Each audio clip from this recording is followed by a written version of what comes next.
In the land of India, where mighty rivers flowed and grand cities glittered under the sun, there once rose an empire so rich, so powerful, that the world watched in awe.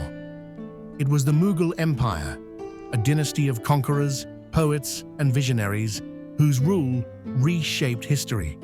They built wonders, fought great battles, and ruled over millions. But like all great empires, their power was not eternal. This is the story of the rise and fall of the Mughals, a saga of war, wealth, betrayal, and destiny. The year was 1526. From the rugged mountains of Central Asia, a warrior descended upon India with an army of fierce horsemen. His name was Babur, a descendant of both Genghis Khan and Tamerlane. He was an exile, a dreamer, and a born conqueror. With just 12,000 men, he faced the mighty Delhi Sultanate, led by Ibrahim Lodi, at the Battle of Panipat. But Babur had something his enemies didn't: gunpowder cannons and brilliant strategy. The battle was over in hours. Ibrahim Lodi was dead. Delhi was Babur's.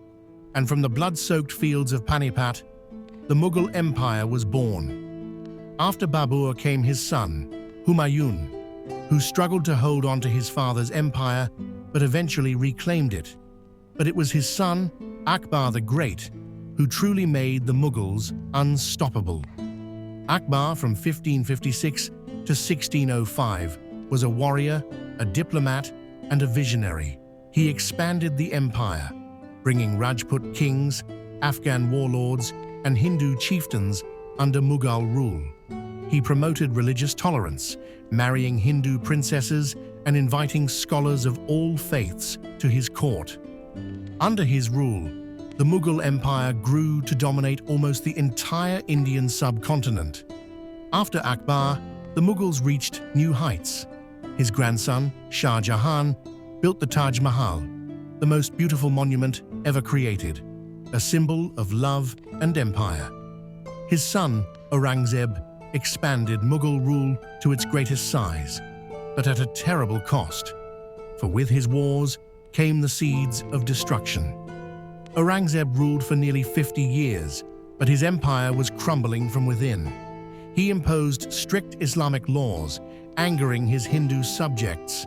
He fought endless wars, draining the empire's wealth. The Marathas, a fierce warrior people from the Deccan, rose up against Mughal rule. After Aurangzeb's death in 1707, the empire shattered like glass. His successors were weak and corrupt. The empire broke into pieces, ruled by rival warlords. And then from the west came a new threat: the British. In 1857, the last Mughal emperor, Bahadur Shah Zafar, led the Indian rebellion against British rule. It failed.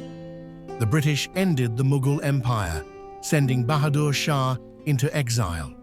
And so, after over 300 years of power, the once mighty Mughals were no more. The Mughals are gone. But their legacy is everywhere. The Taj Mahal, still standing in all its glory. The Red Fort, a symbol of India's history. The rich culture, art, and traditions they left behind. They were warriors, dreamers, builders, and their story lives on in every brick, every palace, every echo of history.